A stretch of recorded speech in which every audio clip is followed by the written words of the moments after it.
여호와께서 집을 세우지 아니하시면 세우는 자의 수고가 헛되며 여호와께서 성을 지키지 아니하시면 파수꾼의 깨어 있음이 헛되도다. 너희가 일찍이 일어나고 늦게 누우며 수고의 떡을 먹음이 헛되도다. 그러므로 여호와께서 그의 사랑하는 자에게는 잠을 주시는도다. 보라, 자식들은 여호와의 기업이요 태의 열매는 그의 상급이로다. 젊은 자의 자식은 장사의 수중의 화살 같으니 이것이 그의 화살통에 가득한 자는 복되도다. 그들이 성문에서 그들의 원수와 담판할 때에 수치를 당하지 아니하리로다. 경외하며 그의 길을 걷는 자마다 복이 있도다. 내가 내 손이 수고한 대로 먹을 것이라. 내가 복되고 형통하리로다. 내 집 안방에 있는 내 아내는 결실한 포도나무 같으며 내 식탁에 둘러앉은 자식들은 어린 감람나무 같으리로다. 여호와를 경외하는 자는 이같이 복을 얻으리로다. 여호와께서 시온에서 내게 복을 주실지어다. 너는 평생에 예루살렘의 번영을 보며 다 같이 읽읍시다. 내 자식의 자식을 볼지어다. 이스라엘에게 평강이 있을지어다. 아멘. 우리 하나님은 복을 주시는 하나님이십니다.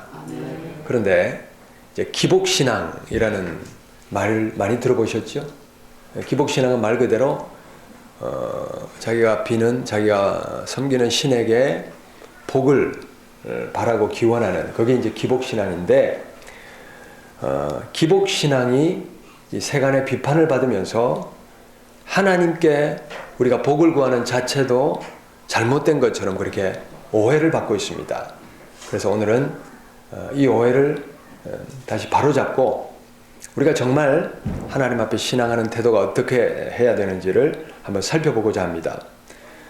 이 기복신앙이 잘못된 것은 사람들의 불안한 마음, 두려운 마음 이걸 이용을 해서 기복신앙을 강조하면서 금품을 갈취하고 헛된 복을 빌어주는 그런 타락한 종교 행태가 문제 있는 것이지 우리가 하나님께 은혜를 구하고 복을 구하는 일은 마땅히 해야 될 일이고 당연히 해야 될 일인 줄 압니다. 악한 질병이 생기고 또 불치병에 걸리고 그럴 때 하나님 도와주세요, 치료해주세요, 고쳐주세요 그렇게 기도할 수 있는 겁니다. 또 자녀들의 문제, 부부간의 문제, 인간관계에 얽힌 문제들 또 사업에 막힌 문제들 이런 것들 하나님 앞에 도와달라고 구할 수 있는 것입니다. 그렇죠? 왜냐하면 우리 하나님은 우리에게 은혜 주시고 또 복을 주시기를 원하시는 하나님이시기 때문입니다. 다시 한번 말씀드리지만 하나님께 은혜와 복을 구하는 자체가 나쁜 것이 아니라 다만 그것을 이용해서 돈을 요구하거나 사람들이 기복신앙에만 매이도록 하는 타락한 종교 행태가 문제다 하는 것입니다. 자, 자녀를 사랑하는 부모가 자녀가 잘 되기를 바랍니다. 앞날이 복되게 또 그리고 성장하기를 바랍니다. 그 이상으로 하나님은 우리 한 사람 한 사람을 사랑하십니다. 그리고 우리가 복되게 선하게 하나님의 인도하심을 따라 은혜롭게 살아가기를 원하고 계십니다. 우리가 이렇게 복 주시려는 하나님의 그 복의 원리를 올바로 알 때에 우리의 삶에도 은혜와 복이 임하는데 자, 오늘은 이 하나님이 베푸시는 복의 원리를 알고 복을 누리며 살아갈 수 있는 우리 모두가 될 수 있기를 바랍니다. 말씀을 통하여 살펴봅시다. 자, 시편 127편 1, 2절에 보면 여호와께서 집을 세우지 아니하시면 세우는 자의 수고가 헛되고 여호와께서 성을 지키지 아니하시면 파수꾼에 깨어 있음이 헛되다. 너희가 일찍 일어나고 늦게 누우며 수고의 떡을 먹음이 헛되다. 이렇게 말씀하고 있습니다. 집을 아무리 이렇게 번듯하게 우리가 세워놓는다 할지라도 지진이나 자연재해로 집이 무너져 버리면 소용이 없지 않습니까? 또 옛날에는 성이 있었죠. 성을 지키기 위해서 파수꾼이 밤새도록 깨어서 망을 봅니다. 그런데 파수꾼이 잠시 한눈을 파는 사이에 적이 쳐들어왔다. 그러면 밤새도록 깨어있음이 헛된 것입니다. 이처럼 우리는 예기치 않은 일을 만날 수도 있고, 또 내가 만사가 내가 노력하는 대로, 내가 바라는 대로 그대로만 되어지면 좋은데, 사람으로 인한 재해, 주변 환경으로 인한 재해, 또 자연의 재해, 이런 것들을 만나면서 우리가 수고한 만큼 대가를 누리지 못할 때도 있습니다. 과연 우리는 내 주먹을 믿어라, 노력하면 다 된다, 그렇게 말할 수 있습니까? 억만금의 돈을 벌어도 사업에 대한 불안함, 염려, 근심으로 하루아침에 건강이 무너지고 또는 우울증에 걸리고 쌓아 올렸던 삶이 멈춰버리는 사람들 주변에 많습니다. 또 믿었던 사람에게 돈을 떼이고 배신을 당해서 또 삶이, 또 재정이 무너지는 사람도 있습니다. 또 늘 건강하고 몸이 받쳐줄 줄로만 알았는데 체력이 점점 떨어지고 건강에 악신호가 올 때도 있습니다. 누구에게나 내가 예기치 않은 어려움들, 또 내가 기대하지 않았던 변수들이 올 수 있습니다. 과연 내 건강, 내 가정, 내 인생은 믿을 만한가? 이것이 과연 우리 인생을 완전히 보증해 줄 수 있는 보증수표가 되고 있는가? 우리는 이런저런 인생의 한계 앞에서 내 인생을 끝까지 책임져 주고 끌어가 줄 더 큰 손, 더 큰 능력을 찾게 됩니다. 그래서 많은 사람들이 건강의 한계점에서, 또 돈의 한계점에서, 또 인간관계의 한계점에서 많은 사람들이 그때야 비로소 살아계신 하나님을 만나게 되는 것을 봅니다. 그리고 살아계신 하나님이 내 인생에 들어오시는 순간, 내가 전부가 아니라, 내 능력도 전부가 아니라, 내 인생이 내 것이 아니라 하는 것을 그제서야 깨닫게 됩니다. 우리에게는 살아계신 하나님이 계십니다. 우리 모두 더 늦기 전에 하나님을 만나시기를 바랍니다. 그리고 내 혼자만의 힘으로 발버둥치던 인생은 접고, 하나님이 함께 하시고, 하나님이 알려주시고, 하나님이 인도해 주시는 대로 삶의 눈이 뜨이시기를 바랍니다.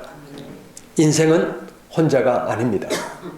우리에게는 우리를 창조하셨고, 우리를 지금도 인도하시고 함께하고 계시는 하나님이 계십니다.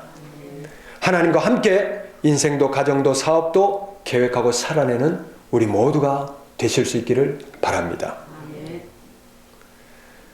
우리의 힘과 노력, 거기에 하나님이 도와주시는 은혜가 있어야 우리의 삶은 든든히 세워지는 것입니다.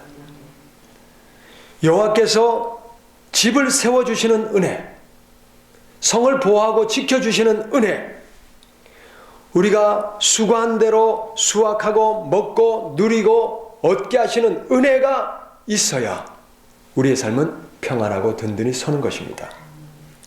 그래서 이런 사람들에게 어떤 말씀이 있습니까? 여호와께서 그 사랑하는 자에게 무엇을 주신다고요? 잠을 주시는 도다. 불면증이 왜 생깁니까? 나 혼자 인생의 짐을 지고 가다 보니 걱정, 근심, 염려로 잠이 안 오는 것입니다.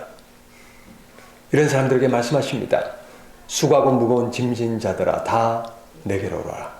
내가 너희를 쉬게 하리라. 우리가 하나님이 또 예수님이 함께 계신다는 사실을 알면 불안과 염려와 근심이 사라집니다.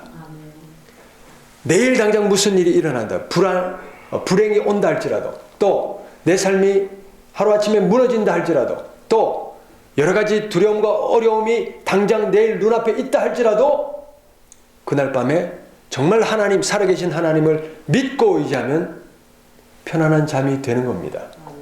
그리고 내일 일은 내일이 염려할 것이라. 내일 일은 내일이 염려한다는 것은 내일 일은 내일을 주관하시는 하나님이 책임져 주신다는 말씀입니다. 우리가 염려한다고 그 키를 한 자나 더 할 수 있습니까? 마태복음 6장 27절 말씀처럼 오늘 있다가 아궁이에 던져지는 들풀도 들의 꽃도 하나님이 저렇게 아름답게 입히시는데 하물며 하나님의 자녀인 우리를 하나님께서 책임져 주시지 못하시겠습니까? 그래서 31절 32절에 뭐라고 말씀하시냐면 그러므로 염려하기를 무엇을 먹을까 무엇을 마실까 무엇을 입을까 하지 말라. 이는 다 이방인들이 구하는 것이라. 너희 하늘 아버지께서 이 모든 것이 너희에게 있어야 할 줄을 아시느니라. 하나님이 나를 알고 계신 줄 믿으시기 바랍니다. 하나님이 내 형편을 아시는 줄 믿으시기를 바랍니다. 믿으신다면 하나님께 제발 맡기시기를 바랍니다. 그 집 나 혼자 다 지고 근심 걱정 염려에 무너지는 인생이 아니라 하나님께 맡기시고 도움을 구하시고 하나님과 함께 어려움을 헤쳐나가시는 복된 우리 삶이 되시기를 바랍니다. 하나님이 그 안에 있는 사람들, 하나님을 그 안에 모신 인생은 흥해도 하나님의 은혜, 잘 안 돼도 내 뜻대로 안 되고 혹시 망해도 하나님의 은혜인 줄 압니다. 그래서 모든 것을 하나님께 맡길 수 있습니다. 내게 주신 삶에서 하나님 앞에 그저 매일매일 최선을 다하고 모든 일의 승패와 결과는 하나님께 맡길 줄 아는 그런 인생이 되는 것입니다.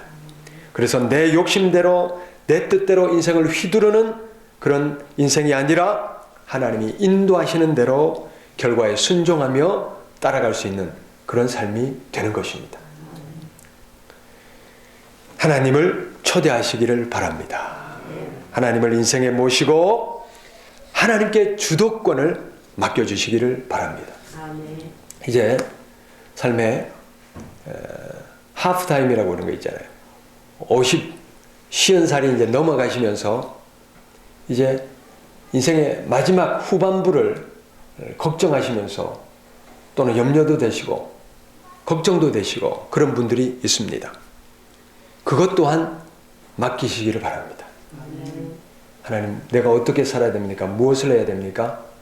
나는 갈 바를 모릅니다. 하나님께서 좀 도와주시고 선한 길로 인도하여 주시고 하나님 무엇을 선택하든 어디를 가든 하나님의 뜻이 이루어지게 하여 주옵소서.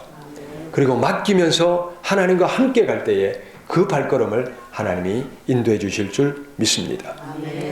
자, 그리고 3절부터 5절까지는 하나님이 주시는 자녀의 복을 말씀하고 있습니다.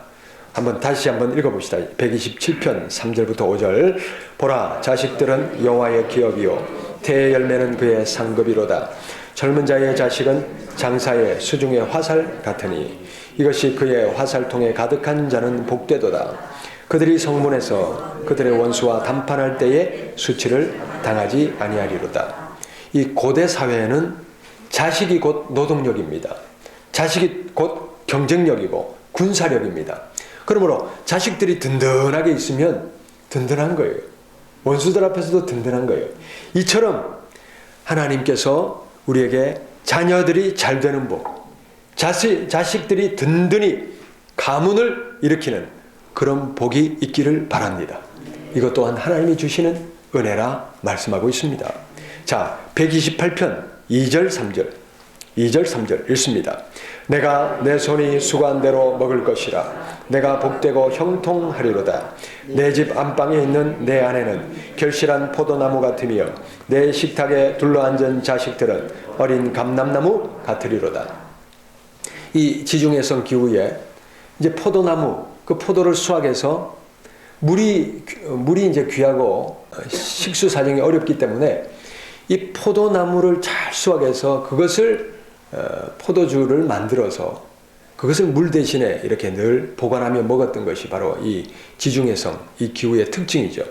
예수님이 가나 혼인잔치에서도 물을 포도주로 만드는, 또 예수님이 마지막 만찬에서도 포도주를 함께 드시는 이것이 술을 즐겨서가 아니라 그것이 바로 물 대신에 먹을 수 있는 어떻게 보면 유일한 음료였기 때문에 그러는 것입니다.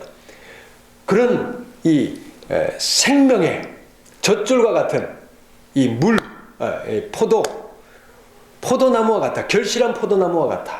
이 말은 그 아내로 인해서, 남편으로 인해서 가정이 그만큼 평안하고 능력 있게 든든하게 이렇게 서는 것을 말합니다. 그렇게 하는 배우자가 우리 서로 우리 가정의 배우자들이 되실 수 있기를 바랍니다. 또 자녀들은요, 감람나무와 같다 그랬습니다. 이 감람나무, 이 감람류는 왕과 제사장과 이런 사람들을, 선지자들 이런 사람들을 기름 부을 때 쓰는, 그 기름 부을 때 거룩하게 하는 그 기름이 바로 감람류입니다. 이처럼 이 자식들이 시대를 거룩하게 하고 시대 무너진 기초를 회복시키고 그렇게 든든히 세워가는 그런 자녀들로 쓰임받게 된다 하는 그런 복을 말하는 것입니다. 이런 복이, 이런 은총이 우리 가정마다 임하기를 바랍니다. 우리 자녀들 볼 때 지금은 희망이 없어 보이죠. 그럴지라도 저거 커서 뭐가 될라나 저주하고 이러지 마시고 계속해서 축복하셔요. 계속해서 기도하셔요. 그러면 틀림없이 잘 되는 날이 옵니다. 우리 나라가 이렇게 흥한 이유가 우리 어머니들이 어릴 때 이렇게 코 흘리게 아이들 코 풀게 하면서 뭐라고 합니까? 흥해라, 흥해라. 이렇게 코를 풀어서 흥해졌다 하는 그런 우스갯소리도 있잖아요. 그런 것처럼 우리의 기도는 권세 있는 기도입니다. 그래서 자녀들을 축복하시고 배우자를 축복하시고 그러면서 가정을 살려내는 일들에 쓰임받을 수 있는 우리 모두가 되기를 바랍니다. 그리고 5절 6절 한번 보겠습니다. 5절 6절 여호와께서 시온에서 내게 복을 주실지어다. 너는 평생에 예루살렘의 번영을 보며 내 자식의 자식을 볼지어다. 이스라엘에게 평강이 있을지어다. 무슨 복입니까? 나라의 복입니다. 나라의 복입니다. 무슨 소리냐? 개인과 가정이 아무리 평안하려고 해도 나라의 평안이 받쳐주지 않으면 소용이 없습니다. 전쟁이 나고 내분이 끊이지 않고 나라 경제가 완전히 무너지면 국민의 가정도 개개인의 삶도 무너질 수밖에 없는 것입니다. 그러므로 나라가 평안히 서야 우리 각 가정도 교회도 개인의 삶도 평안히 서는 것입니다. 그러므로 나라의 복도 늘 기원하시기를 바랍니다. 자, 우리는 지금 시국의 어수선함 앞에 서 있습니다. 우리 대통령이 분별력을 가지지 못하고 썩은 동아줄을 의탁하여 나라를 끌어가려고 했던 것을 철저히 회개해야 할 것입니다. 그리고 살아계신 하나님을 이제는 의지하며 돌아와야 할 것입니다. 이것을 위해서 기도하셔야 됩니다. 그리고 국민들은 국론 분열의 소용돌이에 휘말려서는 안 됩니다. 무슨 말씀이냐? 이 대통령의 약점을 빌미로 삼아서 광우병 사태를 일으켰듯이 국민을 선동하여 국론 분열을 조장하는 정치적 선동가들, 거기에 앞잡이 노릇을 해서는 안 됩니다. 분별력을 가져야 됩니다. 잘못한 것은 잘못한 것입니다. 잘못한 사람은 회개해야 됩니다. 그리고 바로잡아야 됩니다. 그리고 대통령은 대통령입니다. 국가는 국가입니다. 무엇이 과연 국가를 위하는 것인지 우리는 기도하며 분별해야 됩니다. 그리고 대통령을 위해서, 나라를 위해서, 나라의 평안함을 위해서 우리 나라를 지켜가야 합니다. 우리 일례로 성직자 한 사람이 세워지기가 얼마나 힘듭니까? 그런데 이 교회마저도 하나님이 세우신 이 성직자들을 서로 교회 간의 경쟁과 알력 때문에 어떤 교회에서 목회자가 잘못했다. 그러면 서로가 그냥 뜯어먹으려고 끌어내려고 죽이려고 달려들어서 험담하고 이런 것은 옳지 않습니다. 천주교에서는 이 점은 분명합니다. 뭐냐? 그 신부 한 사람을 세우기가 얼마나 힘듭니까? 그렇기 때문에 신부가 온갖 죄악을 저지르고 악행을 저질러도 신부를 잘라내거나 끊어내거나 무너지게 하지 않습니다. 끝까지 그 신부 한 사람을 보호하고 다시 설 수 있도록 천주교에서는 사력을 다해서 신부 한 사람을 세워갑니다. 우리 교회가 그런 역할을 감당해야 됩니다. 이 시대 교회를 보면서 교회가 망했다, 교회가 왜 저 모양이냐 비판할 것이 아니라 교회를 위해서 더 기도하고 교회를 세워가기 위해서 사력을 다하는 그런 기도가 일어나야 할 것입니다. 대통령을 위해서도 마찬가지입니다. 대통령이 정말 중대한 실수를 했다. 그렇다고 탄핵하고 대통령 잘라내고 그것이 과연 나라를 위하는 길인가? 잘못한 것은 잘못했다. 회개하고 돌이키고 다시는 그러지 말아라. 이제 국론에 민심에 귀를 기울이시고 그 민심을 반영하시고 제대로 가셔라. 그렇게 바로잡아갈 일입니다. 그리고 대통령을 다시 한번 세워주고 나라를 하나로 보듬어갈 수 있도록 국론을 모아야 될 때입니다. 우리가 이런 일들을 분별할 때에 우리 나라는 바로 설 줄 믿습니다. 이렇게 시국의 어수선함 앞에 제가 참 기도하는 가운데 하나님이 이런 마음을 주셨어요. 너무 답답하잖아요. 어떻게 가는지도 모르고 지금 참 나라를 생각하면 너무나 힘듭니다. 힘든 마음이 있는데 그런 답답한 마음으로 기도를 하는데 하나님이 주시는 마음이 그래도 내가 이 나라와 함께하고 있다. 이게 바로 하나님의 뜻입니다. 하나님은 이 나라를 포기하신 적이 없습니다. 하나님이 함께 하시기 때문에 우리는 하나님께 돌아가면 회복될 줄 믿습니다. 그러므로 우리가 이 믿음이 있어야 됩니다. 하나님은 우리를 지키고 계시다. 하나님은 이 어려움 가운데서도 우리를 이기게 하실 것이다. 다만 중요한 것은 우리의 마음이 무너져서는 안 됩니다. 우리의 마음이 흔들리고 기도를 포기하고 나라를 포기해서는 안 됩니다. 기도가 일어나야 됩니다. 마음을 더 모아야 됩니다. 나라를 위해서 회개하고 하나님 앞에 돌이켜야 됩니다. 그럴 때 하나님은 은혜로 회복을 주시는 것입니다. 우리의 가정도 마찬가지입니다. 힘듭니다. 어렵습니다. 어떻게 해야 됩니까?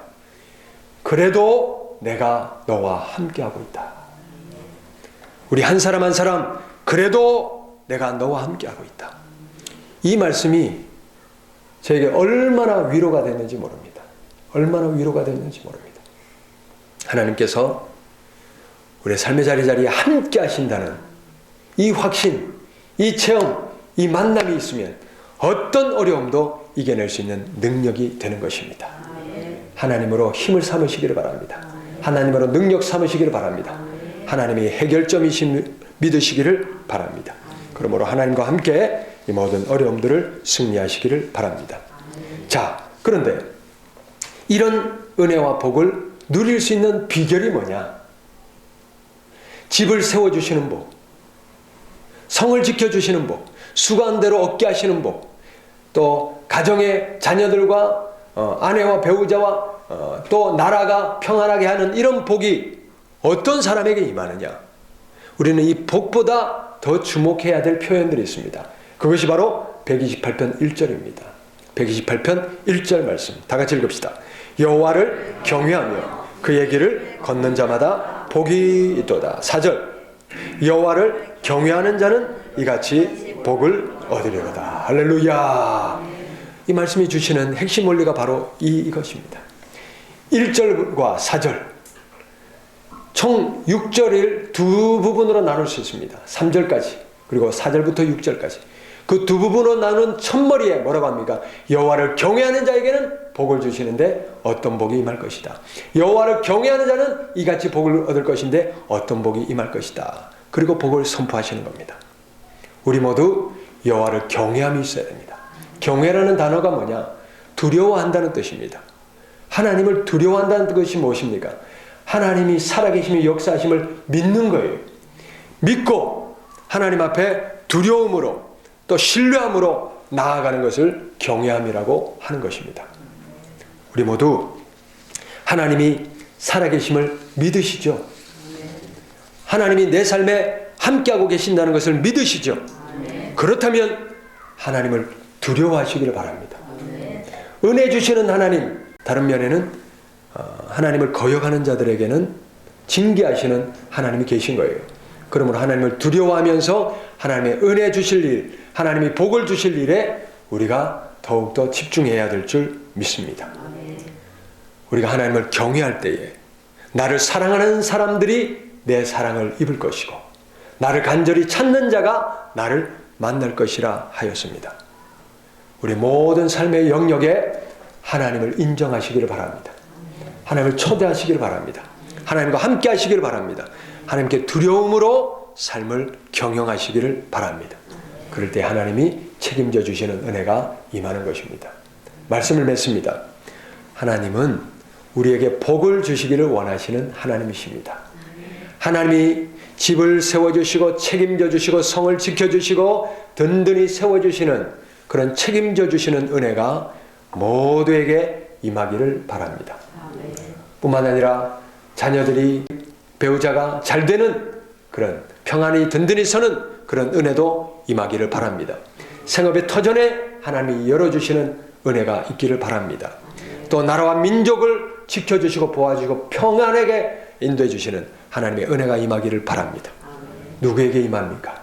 여호와를 경외하며 하나님을 신뢰하며 하나님과 절대적으로 동행하는 그 발걸음 가운데 하나님이 책임져 주시는 은혜가 임하는 것입니다.